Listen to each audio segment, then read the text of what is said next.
Hey, what's up? I'm Katie Faye. I'm on Weight Watchers, and this is what I eat in a day. I have 4 minutes until this baby bottle is warmed up, and I gotta feed her. So, my breakfast is gonna be a protein bar. Man, am I glad that I did all of that research about what protein bars I liked and which ones I didn't, because these have been a lifesaver for these mornings. The s'mores bar is 6 points. Oops. So I have 35 points left for the day. Since I am breastfeeding and pumping, I have 41 points on Weight Watchers. Which sounds like a lot, but trust me, I need it. When I first saw 41 points, I'm like, this isn't anything within moderation. This is just anything I want anytime. But I'm hungry a lot. So I still have to be a little bit choosy about how I spend my points. So anyway, that's how we roll. I could not believe when I looked at the clock that it was 2 o'clock. So, it's been a day. We've been playing with baby. She's going through this weird phase where she only will sleep during the day if she's swaddled. However, she is rolling over now, so I kind of have to hold her for her to sleep during the day. And I'm not complaining. I like it. I go back to work next month, so I'm just enjoying every little bit of this as I can. But I was holding her. She was asleep.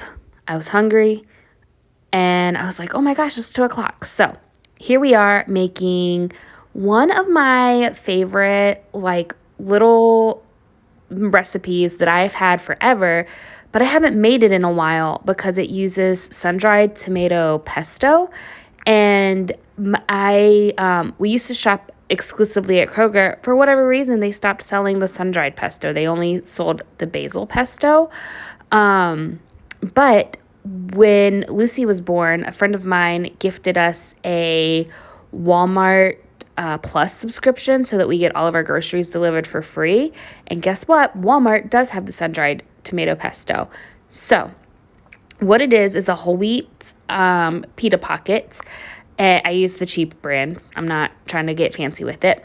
And then you put some sun-dried tomato pesto on it. I did a tablespoon on the pita, and that was about perfect. Then you add some spinach, feta, fresh basil if you have it, and some sliced up cherry tomatoes on top of the pita. Then you're going to drizzle that with a little bit of olive oil, and I seasoned it with a little bit of salt and Italian seasoning. Put it on broil for 3 minutes. Honestly, the Italian seasoning that's on the pan, this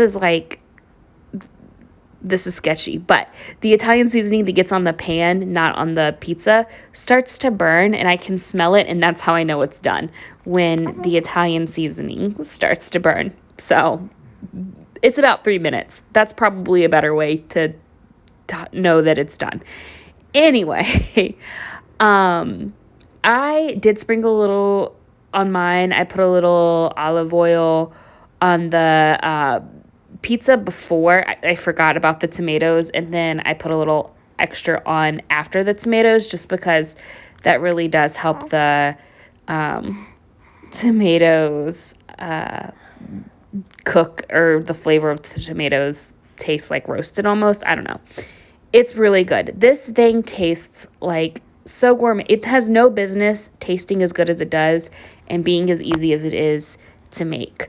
I'm so glad that I realized that the sun-dried tomato pesto is at Walmart now. I thought, honestly, I didn't think to look at another grocery store. Why would Kroger just, because it's not just one brand. Sun-dried tomato pesto is a bunch of different brands make it. I just thought the product stopped existing because why would you stop selling that? But yeah, super, super delicious, and it looks super pretty as well. Okay, so lunch ended up being 8 points, 4 points for the pita, 1 point for the sun-dried tomato pesto, 2 points for the feta. You can see I said that I had 7/8 of an ounce. I don't know that I had a full ounce on here. 1 ounce was 3 points. 7/8 of an ounce was 2 points.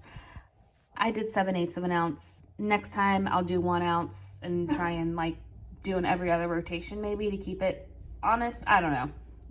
It's hard when the foods don't have like the serving sizes and teaspoons or things that you actually have in the house. And then olive oil, a teaspoon, 1 point. So 8 points total.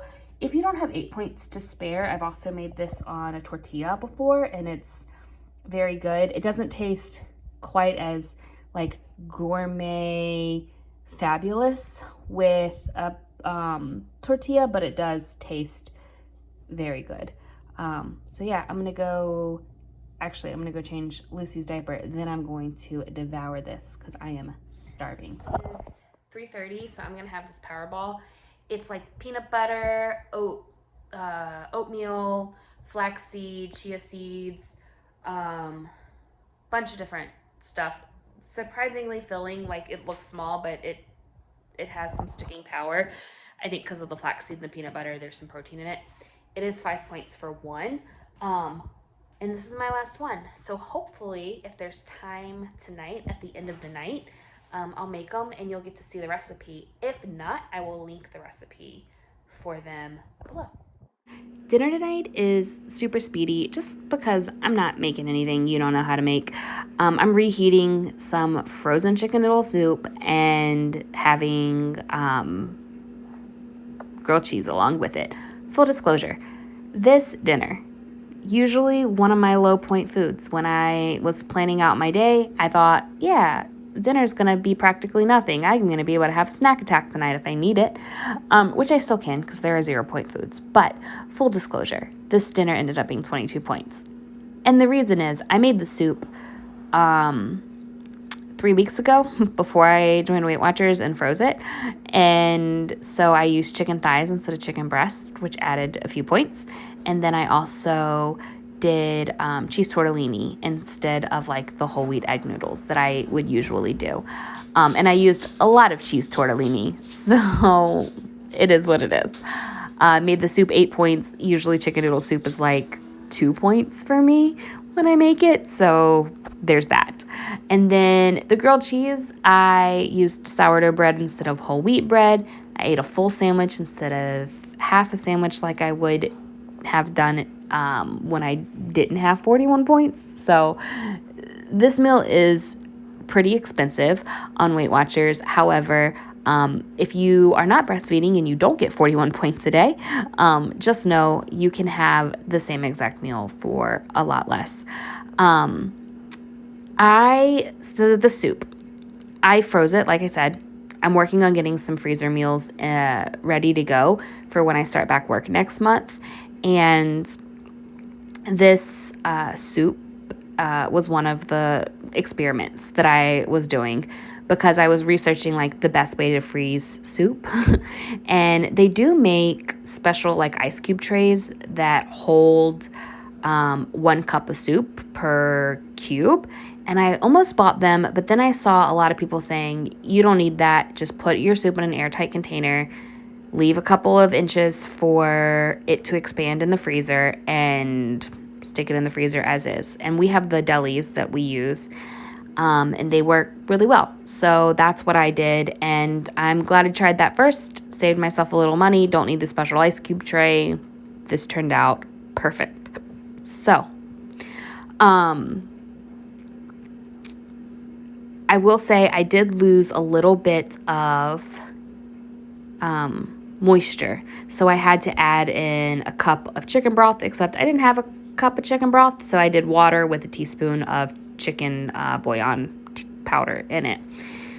Next time I make the soup and freeze it, I will do 2 things differently. First, I will not put the noodles in until the night that I serve it. So usually I'll make a big batch of soup for us to have like that night and for that week.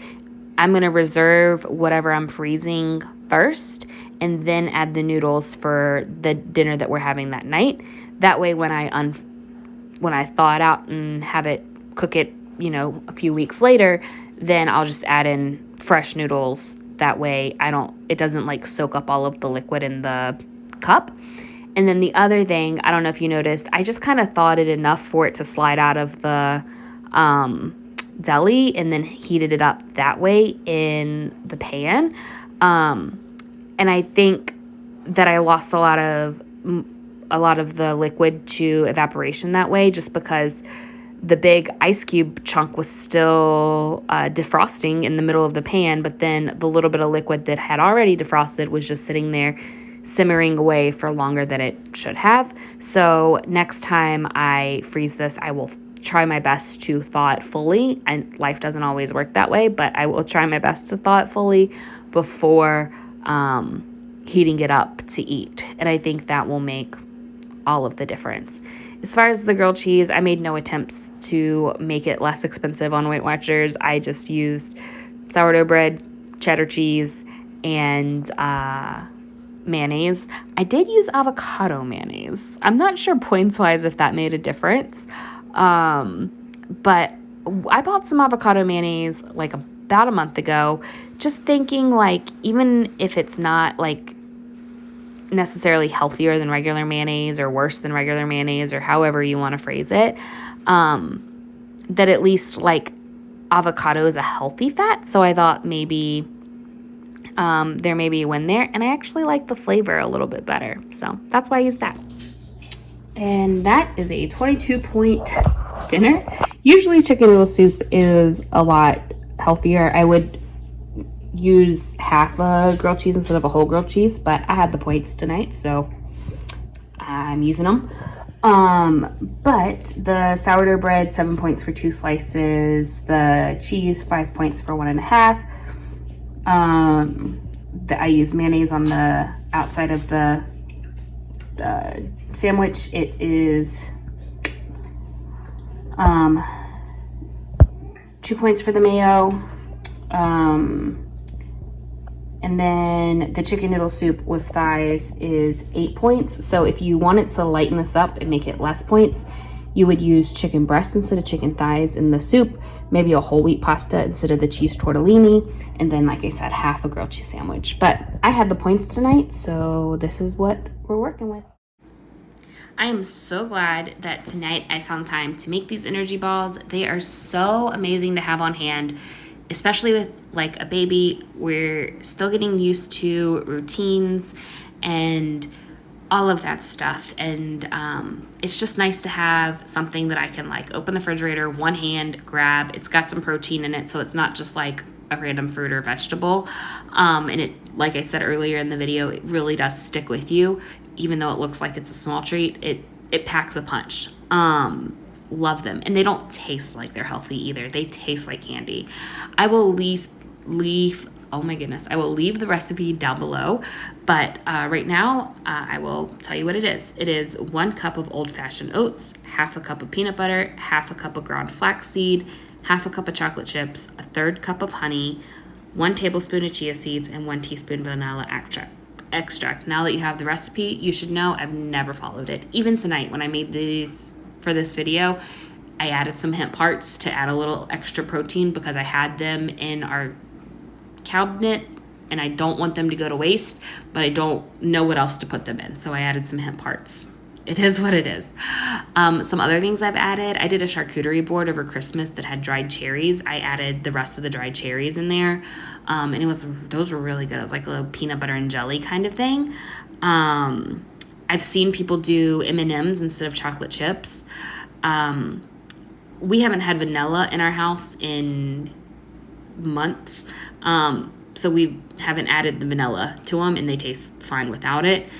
I don't notice the taste difference with them in. Vanilla is expensive, so I just leave the vanilla out most of the time. My husband's added, that's the consistency you want, by the way. If you shake it, it should form like a loose ball. And then you just, after you mix it all together, you get a ice cream scoop and then roll them out. If you don't have an ice cream scoop, you can roll them by hand. You also don't need a stand mixer for this. I used a stand mixer because I got one for my birthday. It's my new toy. Same with the ice cream scoop. Honestly, that's a new toy for me too. But you don't need either one of those. You can just use your hands. But yeah, these are so good. Oh, when I was struggling, when I first started breastfeeding and I was struggling with some supply issues, I added brewer's yeast to them. So you can make lactation energy balls if you want to. You can do so much with them. I've seen people, like when you get tired of them being in ball form, I've seen people push them flat in the bottom of a pan with some parchment paper and then dip it in like a chocolate or a candy coating, just to make it, like, mix it up a little bit. I cannot tell you how much I love them. They're great. They are one of my new favorites on hand things that I've discovered since my last video before I got pregnant. And yeah, I was a little disappointed. If I'm being completely honest, I was a little disappointed that they were 5 points. However, they are worth every bit of the 5 points. It's essentially like a protein bar. I know it looks small, but trust me when I say it packs a big punch. And it's a great snack to have. So, what else have we done differently? I told you about the maple syrup, didn't I? I don't notice that much of a difference with the maple syrup.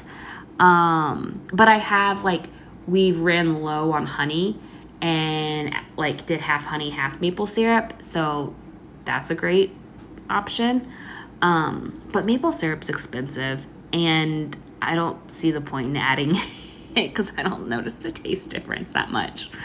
I also eyeball the honey every time because who wants to measure honey and then get it out of the measuring cup? That's just too much to do. You can't mess them up. I promise you. I've added protein powder before. If you do add too much protein powder or PB2 or something like that, you do want to add a little extra liquid, but yeah, they're great. Weigh-in done. I lost 4/10 of a pound, which brings my total weight loss since I started a week ago to 5.7 pounds. Super exciting. Thanks for watching. I make a lot of what I eat in a day videos, so if you like this video, go ahead and subscribe, like, comment, do all of the YouTube things, and I'll see you next time. Bye.